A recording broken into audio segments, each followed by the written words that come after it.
Good afternoon, ladies and gentlemen, and welcome to the AVACTA Group PLC final results investor presentation. Throughout this recorded presentation, attendees online will be in listen-only mode.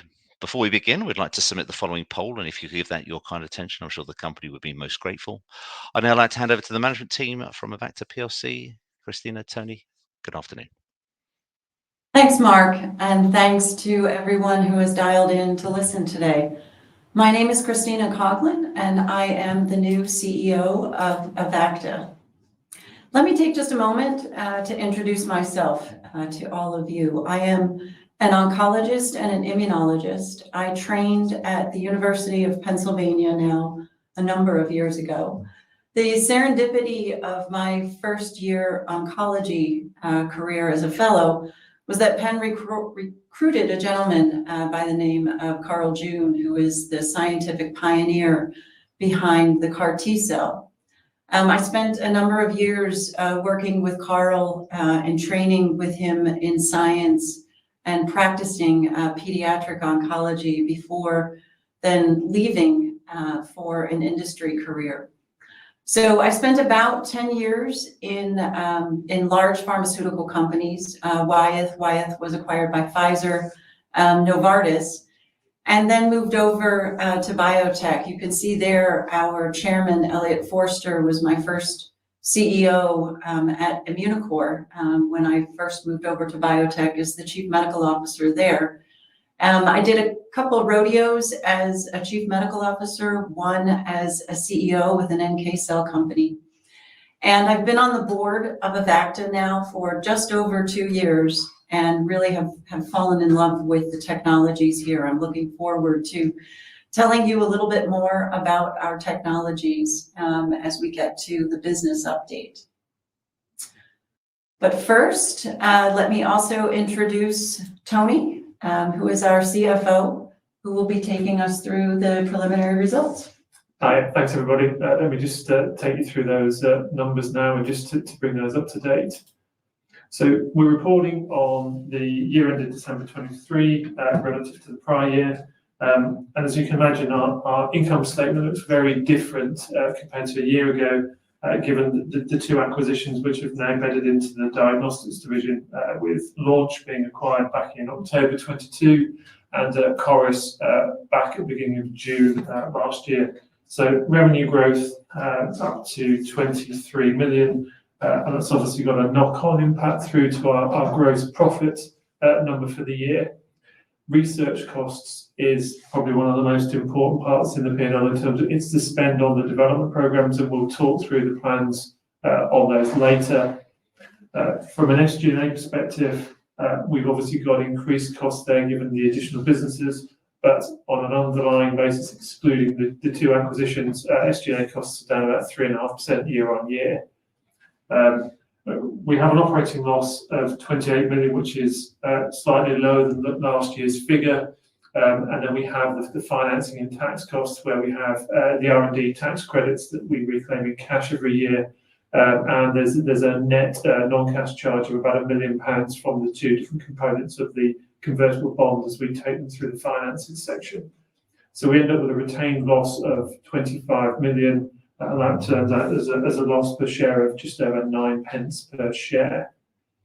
If I just break the income statement down a little bit further into our segments, therapeutics, the income coming through from here is the AVACTA milestone that we had during the year. That takes our percentage ownership of that JV up from 19% through to 25%. Obviously, that's a non-cash, our investment increases from that perspective. And the 13 million research costs compared to just under 9 million the previous year. SG&A costs in the therapeutics are broadly flat year on year. So the adjusted EBITDA, and that's our non-cash, non-recurring items measurement that we use. So 13 million loss of therapeutics compared to the 6 million for the previous year, and that is purely the drive on the research costs as we head through the clinical programs. I'll move on to the diagnostics division. Obviously, we've grown massively from 4 million revenue to 21, and that gives us 9 million of gross profit to contribute towards the group. Our important bit is we're striving to make diagnostics a profitable business, and as you can see, it's gone from a loss of 5 million EBITDA to just over 1 million in that period. We believe that the division will be EBITDA positive in the second half of 2024, and it will be cash generative in 2025. So all the investment that comes into the group goes in to drive essentially the therapeutics part of the business, with diagnostics covering itself and starting to contribute cash to the business as we move forwards. I move on to the cash flow statement. We started 2023 with 45 million, operating cash outflows of 15 million. The investing activities reflects the payment for our Chorus business, and there's some CapEx within there. So we finished the year with just under 17 million of cash, but the fundraise in March contributed a net 29.4 million to cash. So at the end of March, we had circa 38 million cash. That cash, based on our current runways, takes us through probably to the start of 2026, which is what we've indicated previously. From a balance sheet perspective, the non-current assets has increased year on year because of the Chorus goodwill. Cash we've talked about previously. The other item to just mention there is the convertible bond has two elements to it, and it's reduced from just under 58 million down to 34 million at the end of the year in terms of how the two components of it have been valued. The sixth amortization happened on the 22nd of April this year, so the principal amount of the bond is now reduced from 55 million down to 35.7 million as we sit here today. Thank you very much for that, and I will now hand over to Chris to pick up on the business update. Great. Thanks, Tony. So first, I'd like to introduce you to the research and development leadership team at AVACTA. You'll see there our Chief Business Officer, who has been with us for several months and is quite busy, Simon Bennett, our Chief Operating Officer, Karen Harrison, and then two of our key scientists who are making, I'll call it the magic happen with the pipeline that I'm going to tell you about in the next slide, who are David Jones, our head of biology, and Francis Wilson, who is our head of chemistry. So if we move to the next slide. As you know, we recently published our first clinical data with AVA6000 at AACR. This, as you know, is our first peptide drug conjugate in the pipeline. What I want to show you here in this slide is how we leverage these clinical data and how we're going to shape the pipeline going forward. This is a complex slide, but it's my favorite one in the deck. It's designed to take you through what is the next chapter for AVACTA and where the pipeline is heading. I'd like to first start with a couple of key terms here to make sure everyone's on the same page. The tumor microenvironment and the protease FAP. Let's look at both their meaning and their importance. First, the tumor microenvironment. We often talk about tumor cells as if they are the tumor, but that just isn't true. The analogy that I like to use here is that of a brick wall. A brick wall isn't just constructed with bricks alone. Any toddler could knock that over. It needs the mortar that holds the bricks together. The same is true of a tumor. Think of the tumor cells as the bricks and the fibroblasts and the immune cells, the stroma, as the mortar. They're holding the tumor together. Protein, or the protease that precision technology leverages, also known as FAP, is expressed on the surface of those cells that are in the mortar, the fibroblasts. And so all of these cell types together form the tumor microenvironment, and we will keep using that term, meaning both the stroma and the tumor cells. So over there on the left, the first modality in the pipeline is precision alone, and that is a peptide that is linked to a toxic warhead. In the first instance, the toxic warhead is doxorubicin, and that is known as AVA6000. This is the original precision drug, and there are others in the pipeline. And as we saw in the AACR data, the pharmacokinetics are somewhat changed between traditional dox and AVA6000. It's probably the right profile for a cytotoxic warhead, but perhaps not for the other types of warheads that we're interested in precision enabling, essentially. As we published, the half-life of AVA 6000 is somewhat short, but again, that's the profile that we want for that truly cytotoxic warhead. If we consider the other types of warheads, let me give you two examples, perhaps an immune signaling warhead or a pathway targeted warhead. Each of these is going to have sort of a different desired PK profile. And so to achieve this, we've been working on two alternative delivery methods or modalities that are both based on the precision technology. So in the middle there, what you can see is we have a non-targeted biologic. This is the FC portion of an antibody that is used essentially as a delivery vehicle, but really modulates, changes the PK. And you can see here, we describe the extension of the PK. The warheads, though, are released in the exact same way as AVA 6000, meaning they are cleaved in the tumor microenvironment by the FAP that is expressed on those fibroblasts or that part of the mortar. This extension of the half-life here is going to be important for some of the warheads in the pipeline. And then third, as you can see all the way over there on the right, we have sort of a truly unique AVACTA offering in the pipeline, which is an antibody or an Affimer drug conjugate, whereby we take our precision-enabled warhead and link it up with a tumor targeting either an Affimer or an antibody. And so this becomes a truly tumor-specific mechanism of action with two targeting options, both the target of the Affimer or the antibody, and then as well the FAP or the precision release mechanism. And so this is going to allow us then to implement in the clinic really much more potent warheads than our first one in the clinic, which is doxorubicin. And so we haven't disclosed this entire pipeline, but here you can get a flavor of the research that is ongoing with that team that I introduced previously.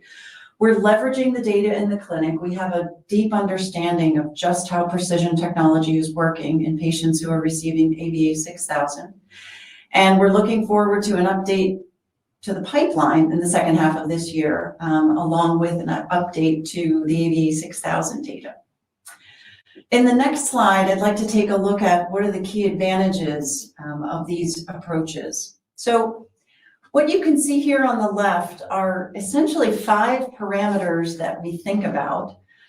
And we're comparing our two modalities, the peptide drug conjugate and an Affimer drug conjugate, with a traditional antibody drug conjugate, just trying to categorize what essentially are those advantages that we would see in the clinic. Now, truth be told, the antibody drug conjugate class is a very good drug conjugate class. These have been quite successful in the clinic. We think, though, that with the precision technology, we have the ability to build on that success and create, we think, even better options. So if we first take there in red the peptide drug conjugate and the Affimer drug conjugate, which are somewhat similar to each other, they have a different mechanism of action than the traditional ADC. And so we see extracellular warhead release with very limited systemic exposure. And so that is going to limit some of those toxicities that are the release of the warhead from an ADC in some places such as the lung.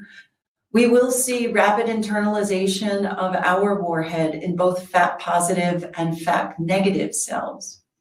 Now, the reason that that is important is if we go to the second parameter, which is that location of warhead activation. Our warhead is released extracellularly, and so it optimizes something called the bystander effect. The bystander effect is a key parameter in ADCs in that this is the way that a tumor antigen negative cell can be killed. That warhead being released in the extracellular space now is free to move into either a FAP positive or a FAP negative cell. That's going to be critical moving forward, especially as we show you some of our expression data a bit later. The third parameter there, the linker. Recall, precision is a tumor-specific warhead release. And so we implement that as just the peptide in the peptide drug conjugate, but it's the linker between the Affimer or the antibody and the drug conjugate as we implement both the Affimer drug conjugate and a precision antibody drug conjugate. This is important because it is non-specific release by traditional antibody drug conjugates that produce these toxicities that are essentially off tumor. So the lung toxicity is probably the best example there. I'm going to consider parameter 5 and 6 together, the drug to antibody ratio, as well as manufacturing, because they sort of work together in thinking about the advantages. The first, under a peptide drug conjugate, we have a 1-to-1 ratio. This is essentially a small molecule manufacturing campaign. We now know how to manufacture at GMP level for the peptide drug conjugates and have managed the cost of manufacturing. So small molecule costs much lower than what we would see with conjugate drugs, such as the Affimer drug conjugate or the antibody drug conjugate. Here, though, even the Affimer drug conjugates are going to have some advantages. They are very thermally stable. We manufacture them a low molecular weight Affimer molecule. It's much simpler manufacturing using different species and a much simpler conjugation step. And that allows us both shorter timelines and lower costs compared to the traditional complex conjugation methods that are needed for the traditional antibody drug conjugates. So we're excited about both of these modalities moving forward, and we are going to move next into some of the clinical data around our first peptide drug conjugate, which is AVA 6000. So let's take a look at some of the key pieces of data that were presented at the AACR. So first, the mechanism of action. Let's just go through this one more time. AVA 6000 is a conjugate of both a peptide that is specifically cleaved by FAP in the tumor microenvironment. That peptide drug conjugate is important. It can't enter cells, whether it's a tumor cell, a normal cell. That's the key benefit of that peptide. Now, in the tumor microenvironment, you can see there FAP is expressed and the extracellular membrane cell surface. It cleaves off the peptide and then frees doxorubicin, which can then traverse the membrane into either a FAP positive or a FAP negative cell. So if we move to the next slide, here's the clinical trial design that we're taking a look at. Oh, the key findings in phase 1. So three things that I'd like you to focus on as we go through the data. The first is AVA 6000 is going to deliver a very high concentration of doxorubicin to the tumor microenvironment compared to the plasma. This is going to result in anti-tumor activity in patients whose tumors have overexpression of FAP. Our pharmacokinetic pharmacodynamic modeling, or PKPD, would suggest that this released doxorubicin is generated in the tumor microenvironment by cleavage. And that's versus soluble FAP in the bloodstream. And that leads to this distinctly favorable safety profile and is key to the mechanism of the precision platform. And then finally, also speaking to the platform, precision-enabled doxorubicin, AVA 6000, results in a robust widening of the therapeutic index. Simply put, the therapeutic index is essentially the concentrations where we see toxicity and where we see activity.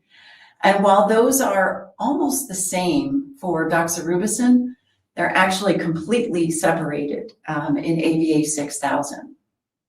Okay, let's dive in. So first is the clinical trial design. What you can see here are the various dose levels at the top in arm 1, which is the every 3 weeks dosing regimen that was done first in the phase 1. You can see the green check marks there. These are all of the cohorts that formed the basis of the data. In parallel, we are also enrolling now arm 2, which is in every 2 weeks. This was enabled by the very favorable safety profile that we see in the every 3 weeks, allowing us to move back to the dose of 160 and escalate from there. You can see the inclusion criteria there, or the patients that were enrolled with FAP-positive cancers, acceptable performance status, acceptable organ function, and they have to have recovered from the side effects from their prior therapy. And we also limited the prior anthracycline in these patients. And truly, only one patient enrolled in the trial had prior doxorubicin. But as you'll recall from AACR, many of the patients had multiple prior lines of therapy. So let's dive into some of the data together. There were a number of safety tables in the presentation. I'd like to summarize here two key findings. The first observation is that we see a significant reduction in the severe toxicities, such as neutropenia, which can limit the dosing of doxorubicin. And so this is important because it's possible for us now to consider higher and more frequent dosing than we had seen in either with standard dose doxorubicin. And so we're optimizing the dosing schedule. We're also not withholding active drug, which is what happens with doxorubicin when patients experience these toxicities. We have to pause, or in some cases even stop the dosing of patients. Now, the second observation I will tell you is pretty near and dear to my heart. As a treating oncologist, I took care of many teenagers with soft tissue sarcomas, and so gave quite a bit of doxorubicin in my career. And sometimes the mild to moderate toxicities that you can see there, these are the ones that really impact the quality of life for the patient. And so the short list there, nausea, loss of appetite, constipation, mouth sores, muscular, these are the toxicities that really impact patients. I'll tell you just a quip from the investigator that I heard, Dr. Banerjee, when he was presenting. One of his patients, in fact, the patient with the deep partial response that we'll talk about in the next slide, his adverse event as he moved through the trial was that he was tired of coming to the clinic every week. He was trying to get back to his work life. So it's these stories that we hear from the investigator that really underlie that observation too there, this reduction in the toxicities that impact the quality of life. And so with that safety data in hand, let's move to the next slide. We can start to take a look at some of the key observations that were made in terms of the efficacy of the drug. And so here we're showing you that first AVA 6000 responder that we referred to in December. And so this patient is demonstrating an ongoing, a pretty dramatic tumor reduction. Dr. Banerjee wrote that highlight himself, a near complete resolution of the multiple pleural or lung metastases. What you're looking at here is a CAT scan of this patient's lungs at a few different levels. Let me give you the primer on the CAT scan here. So air, which you can see in the lungs, is black. And the highest density tissue, a CAT scan is just measuring density, are the bones. And the bones are there in white. And you can see both the backbone or the wide vertebrae, but you can also see the ribs there in white as well. In some of the pictures, you see a large gray mass in the middle. That's not a tumor, that's actually the patient's heart. Circled in orange then are the gray metastatic deposits of the tumor that aren't supposed to be there. And we're comparing the baseline scan, which was performed just prior to the patient coming on study. That was performed in February of 2023. And at the time of the data release, the most recent scan was performed in January of 2024. So just about 11 months on study for this patient. And at the upper left, you can see one of the metastases pulling out. This is a metastatic tumor, and it has dramatically shrunk between February to January. In the upper right-hand corner, you can see on the left, again in February, 2 tumors that are circled. And then those tumors are essentially gone by the time we get to January of 24. Similarly, in the bottom left, another tumor that by January of 24 is gone. And yet again, another tumor in February of 23 in the bottom right-hand corner that is essentially gone in 2024. What's important about this patient is that he was treated with standard of care, surgery, radiation, before the tumor metastasized.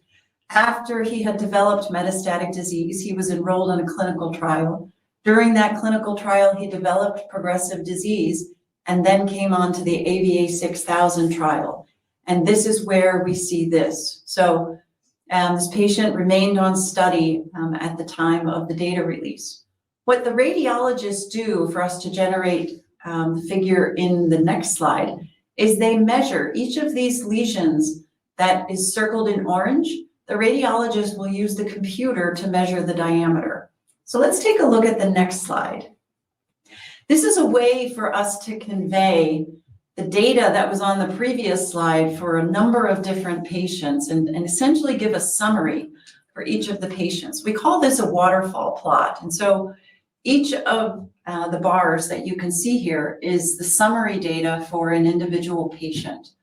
The bars that are falling below the x-axis are tumor shrinkage, and the bars that are rising above are patients who have seen tumor growth.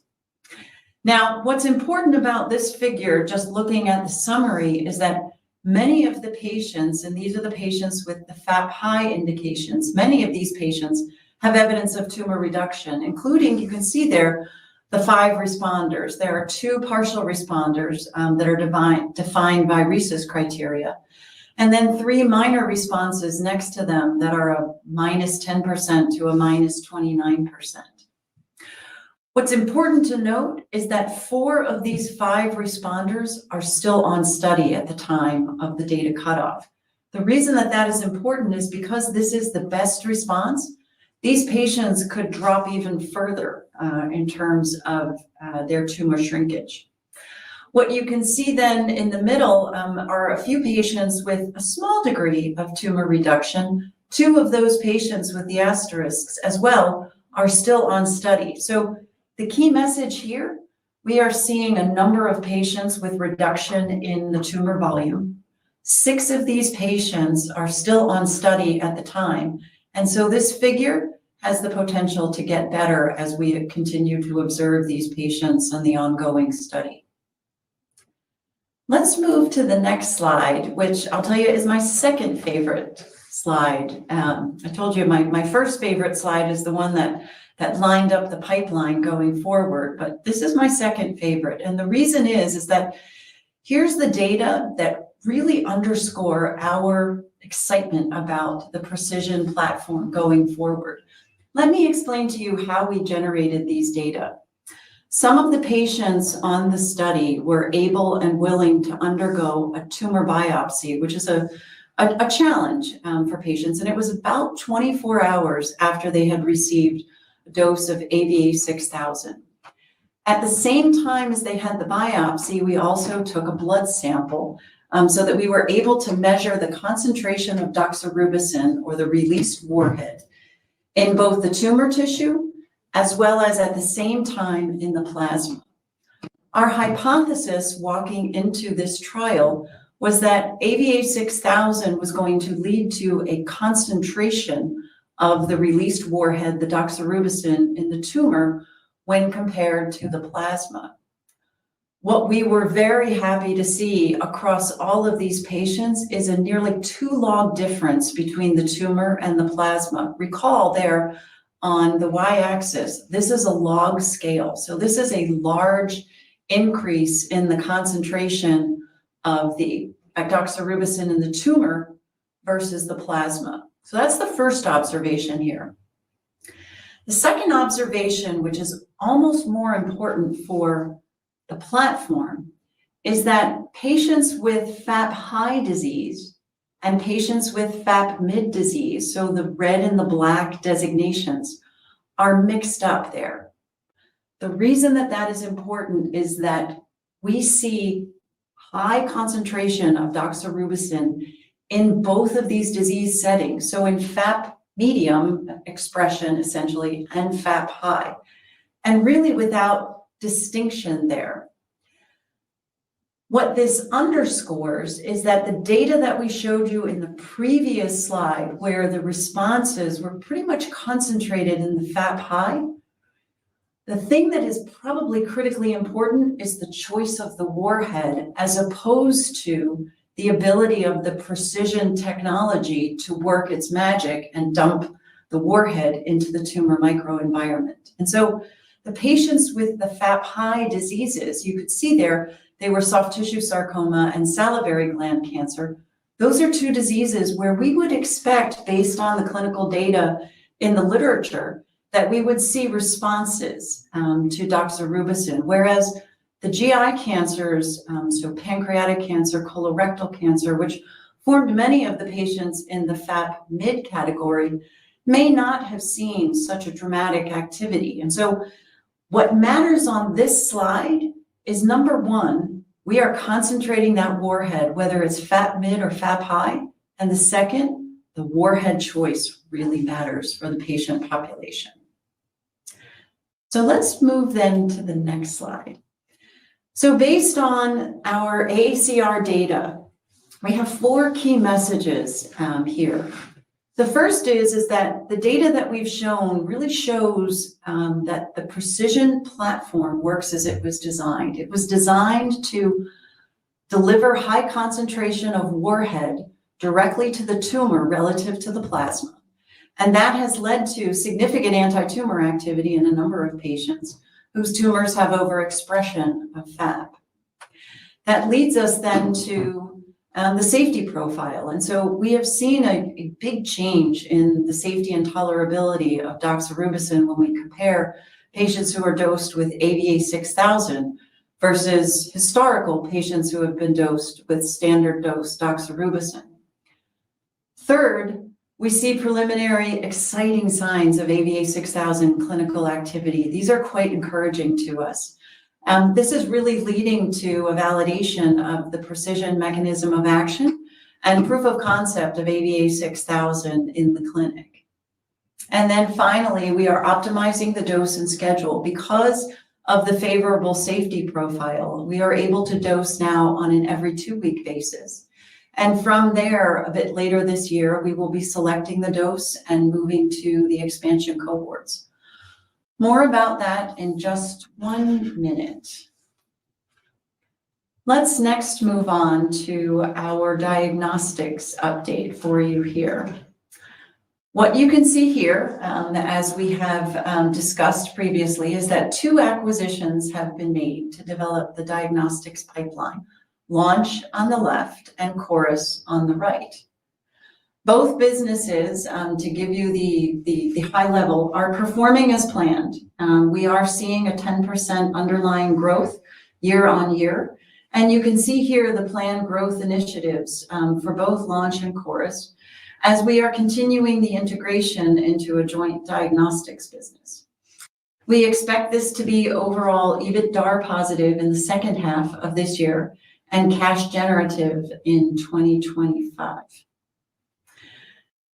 Let's move on. Now we have 4 key messages to bring this all together. The first is AVACTA's precision platform. It's highly tumor specific in its release mechanism for the warheads. It is capable now, and we've shown this in patients, of concentrating these warheads or anti-cancer drugs in the tumor microenvironment compared to the plasma. And we can leverage that, as we talked about at the beginning, in different formats to optimize based on the different warheads.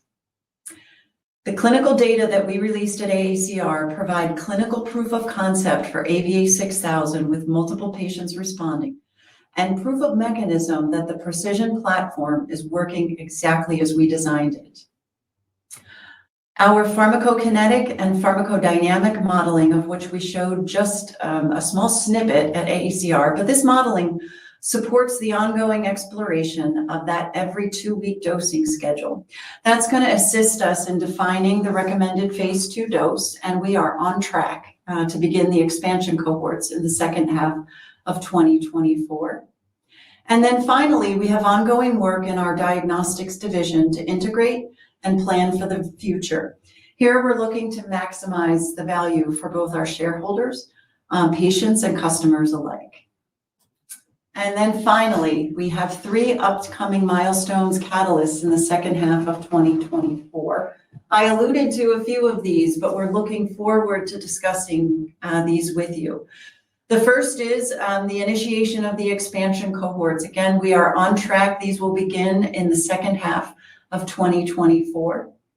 Around about the same time, we will be updating the AVA 6000 clinical data. We're looking to use that data. It's essentially going to support the next stage of development. And then finally, back to my favorite slide, we will be releasing the updated pipeline of AVACTA Therapeutics assets with both their stage and their timing to the clinic in the second half of 2024. So looking forward to, some really exciting news coming in the second half of this year. So that will conclude our formal presentation. And Mark, we're happy to take some questions. That's great, Christina. Tony, thank you very much indeed for updating investors.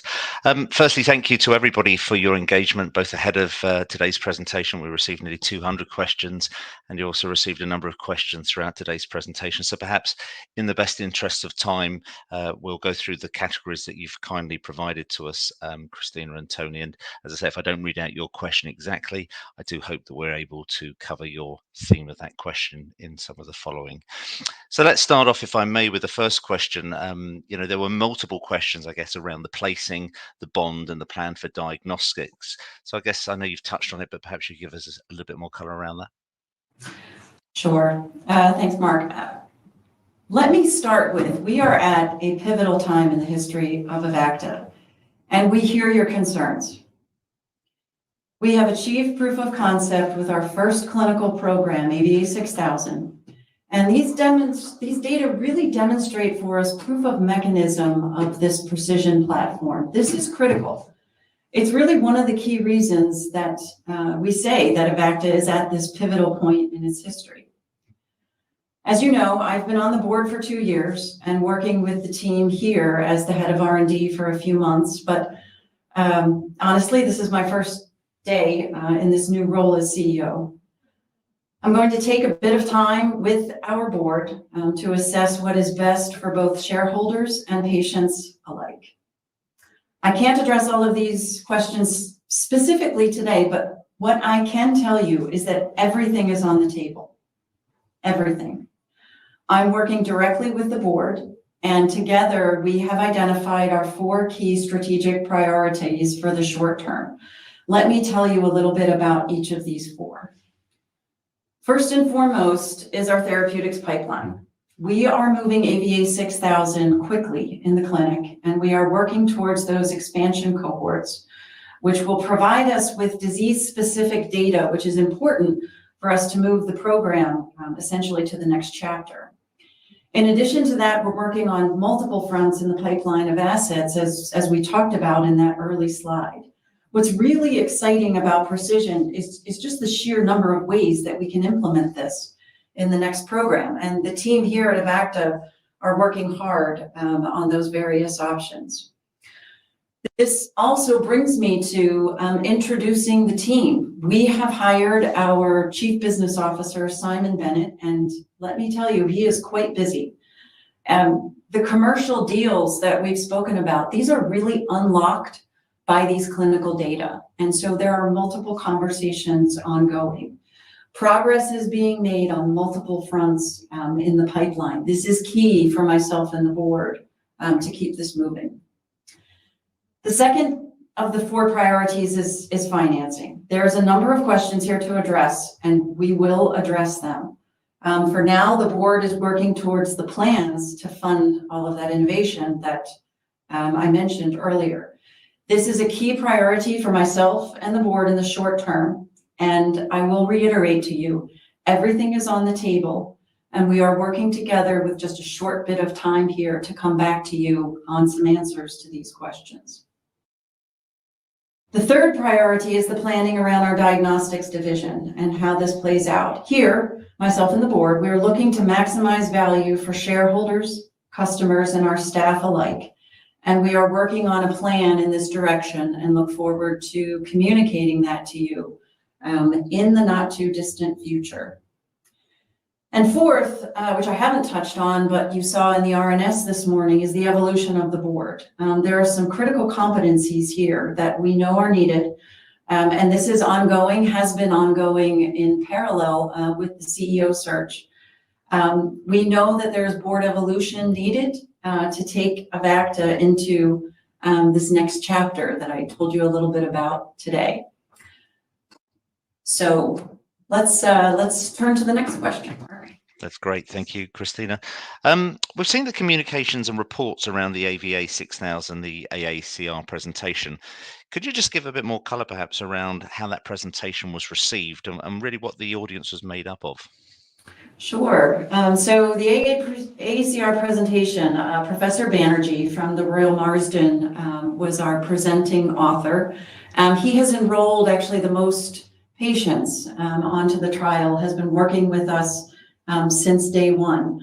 I can tell you, we did put a few pictures out, photos out on Twitter, but Dr. Banerjee did not stop speaking to the various people that came to the poster for the full timing of the session, which was over 3 hours. And at many times during the poster session, the audience was more than 5 people deep. There was a QR code in the corner where people could download the poster, and many people just gave up trying to get close enough to actually download it.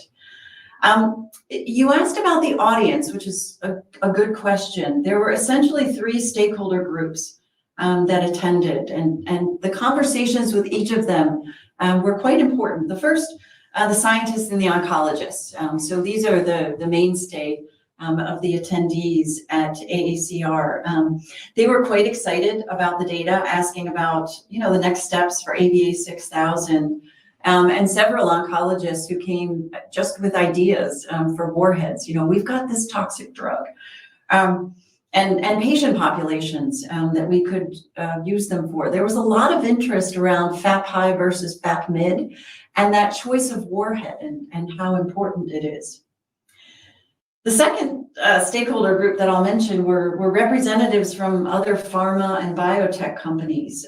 We had made some invitations to those that had been ongoing, and I can tell you, if Simon was here, he would tell you that most of the major players in this space actually stopped by to see the data. And so, there were some ongoing conversations and some new conversations there. Like I mentioned earlier, these kinds of commercial deals are really unlocked by this clinical proof of concept and the proof of mechanism data that we have here.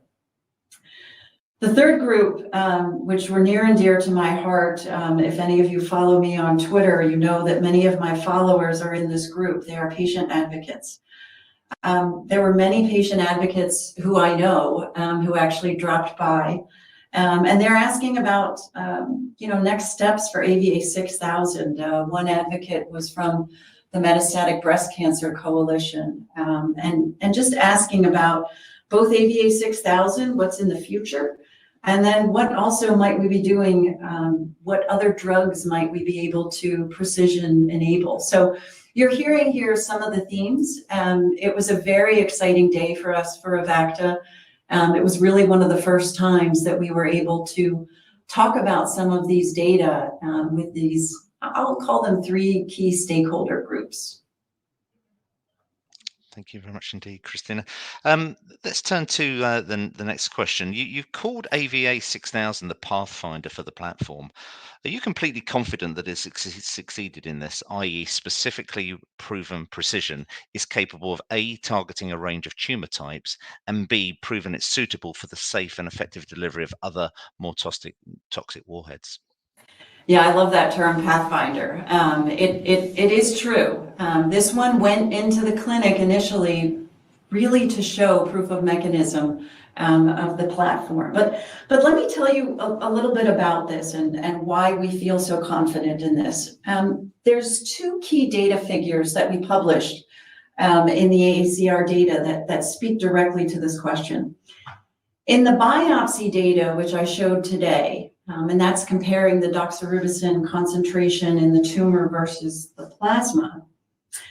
There's 2 observations that I'm going to highlight again. First, all of the patients, regardless of that FAP category, have approximately a 2-log difference in the doxorubicin concentration. And so we set out in this trial to show just that the precision technology is able to take a toxic warhead and concentrate it in the tumor microenvironment. The second key observation is almost more important, and that is that FAP high and FAP mid didn't seem to make much of a difference in that figure. And so that speaks to, the first question there, targeting a range of tumor types. There's a number of patients that can be found using such as a FAP immunohistochemistry or a companion diagnostic. There's a number of FAP positive patients that can be found in a number of different diseases. And so seeing that the precision technology works regardless of that distinction of FAP high or FAP mid was very important for us.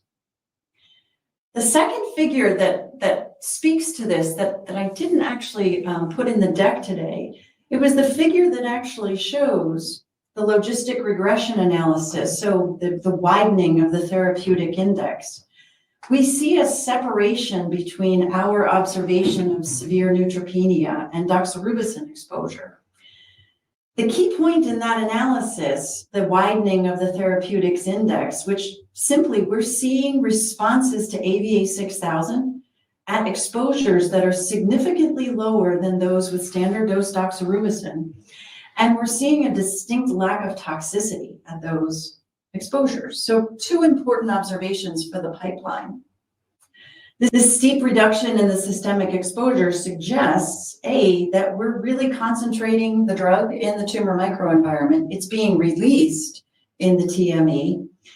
And also that we may be able to put even more potent warheads in. We're going to want, as we discussed early on, we're going to want to be able to modulate and really design the PK of each of these. And Mark, I'll give everyone a teaser. In our 3rd R&D Spotlight series, which has already been filmed, you're going to see the expert, so our clinical pharmacologist, who is going to walk through these 2 figures and give an even deeper explanation. Okay, we can move on to the next one. That's great, thanks. Number of questions around timelines, timeframes, that kind of stuff. Can you comment on the next steps for AVA6000 in the clinic, and is the program still on track? Yes, so let me reiterate. AVA6000 is slated to both complete the phase 1 dose escalation in that every 2 weeks regimen, and also to start the expansion cohorts in the second half of this year. Those are one of those key catalysts that I mentioned. Along with that, we will be also updating the AVA6000 clinical data in the second half of this year.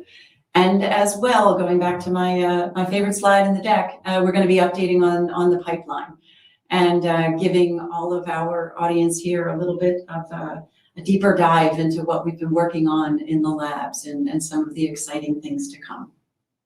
That's great, thank you. A slightly longer question, so forgive me. Given the initial pharmacokinetic data from the AVA6000 trial, which shows a significant reduction in the maximum concentration and exposure to doxorubicin compared to standard doses, what additional PK parameters should be studied to better understand the therapeutic window and to optimize dosing for enhanced effectiveness without increasing toxicity? The PK profile of the released doxorubicin from AVA6000, this is an area of intense study right now. As you saw, we did put a little bit of data out at AACR this year. We're comparing the profiles, even as I speak, of the every 3 weeks and the every 2 weeks of dosing, in addition to some other key parameters. We talked about the Cmax and the AUC, the half-life, some of the key parameters at AACR. But also, just as important is going to be the tissue distribution. This is going to be speaking directly to that reduction in toxicity, but also the elimination kinetics. I can tell you that we are seeing some very interesting differences, I would say, between standard dose doxorubicin, and then what we see in the various PK parameters. We are very much looking forward to updating in the second half of 2024 regarding these further analyses. These will be part of the clinical update.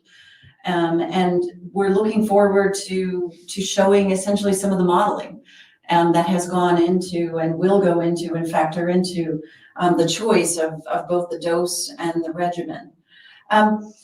This is important. It's a critically important question because our deep understanding of how AVA6000 is working in the clinic really is feeding right back into the labs at AVACTA and really feeds into that initial slide describing the evolution of the pipeline. And so we now know that we have ways in the labs now to modulate the PK.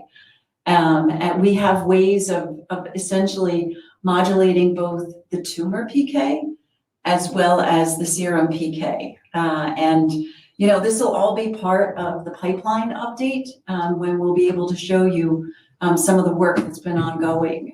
And that's in the Precision Plus modality as well as the Precision ADC or Affimer DC. These are underscored, really highlighting using the clinical data that we have to feed right back into the pipeline. Thanks. Sticking with the AVA6000, what are the potential mechanisms of resistance to AVA6000 in the FAP positive tumours? And what studies would be crucial to understand and overcome these resistance mechanisms? And so let me talk about, we think that there may be, or we can imagine that there may be two sort of categories of resistance mechanisms.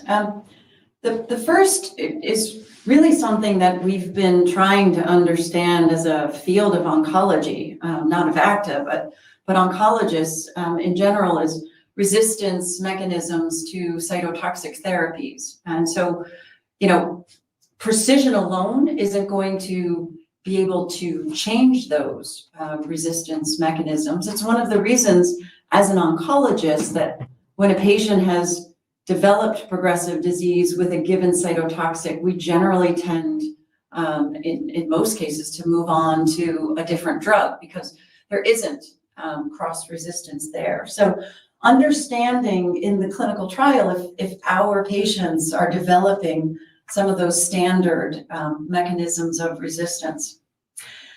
The second one that we can imagine is perhaps a loss of FAP. We don't think that is going to happen, however, for a couple of different reasons. Number one is just some data that we've generated in animal models and looking at this. The second is FAP, which we've only really touched on some of the deep understanding that AVACTA has in terms of this protein, FAP. FAP has been noted in a number of different publications to be a negative prognostic marker. And along with that, what we see is that FAP is almost gained in the setting of tumor resistance to cytotoxics and whatnot. It appears to be higher in those settings of unmet need, which is what essentially underscores that concept of you know, a negative prognostic indicator. It is something that we are looking to possibly study in the clinical trial going forward. With now, you know, our initial biopsy data, the investigators are interested in perhaps even obtaining serial biopsies, a gold in terms of someone like me who loves this concept of translational medicine. It's how I started my career. Are these biopsies that can be obtained even in perhaps the setting of resistance to try and understand some of these mechanisms? Thank you very much indeed. A couple of questions here. Amongst the 15 FAP high patients, was there a correlation between the response and exposure or lack thereof to previous therapies that may have triggered tumor resistance? So we haven't disclosed the breakdown in the prior therapies among the groups, but what I can tell you is that the median number of prior therapies is 3, And that ranges from 0 to 7. There are only a couple patients there that have 0, which indicates that they did not have prior therapy. So the vast majority of the patients that have been enrolled in the trial would be considered to be resistant to at least one, and in many instances, multiple prior lines of therapy.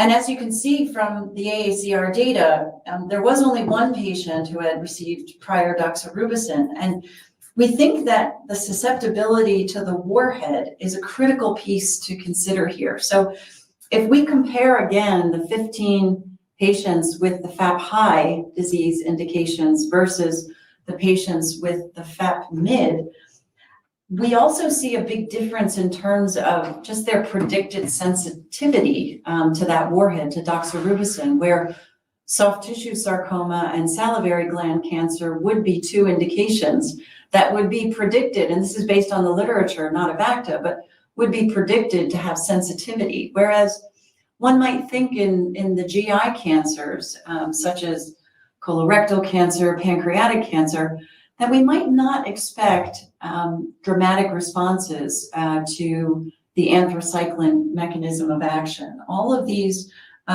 will feed in, and we will be looking forward to updating these data as we get deeper into the second half of this year. Great, thank you. And I guess a lot of questions around pipeline, and AVACTA recently spoke about bringing more toxic warheads to the pipeline and the internal work which has been undertaken to expand the pipeline. Is the choice between progressing with this more toxic warhead or AVA 3996? If so, when will this decision be communicated and the rationale explained?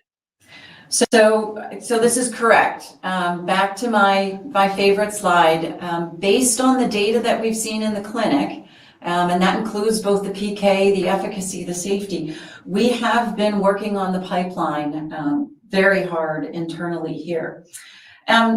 We described there are multiple formats that we can leverage the precision technology, not just the precision drug conjugates, but also Precision Plus, which is going to allow us to take, we mentioned sort of immune-mediated or targeted therapies as warheads, so not just a cytotoxic.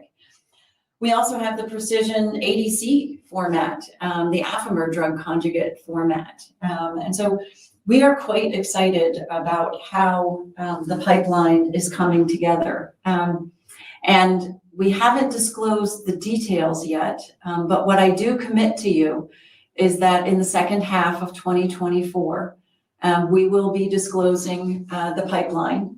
We think it's pretty exciting with a couple of really novel programs coming forward. And with that disclosure, we will also be describing time to the clinic and where we are with each of those programs. So good question, and we very much look forward to that particular update in the second half of 2024.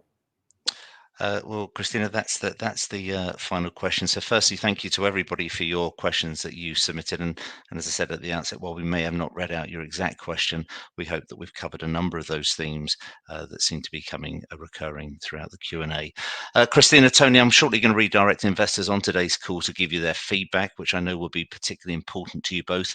But before doing so, I wondered if I could just ask you for a couple of closing comments, and then I'll send investors for their feedback. Sure. I would like to first thank everyone for taking the time out of your day to come today and to listen. I hope we've conveyed, although it's day one on the job, I am very excited. We, our entire team here at AVACTA, are very excited about our next chapter.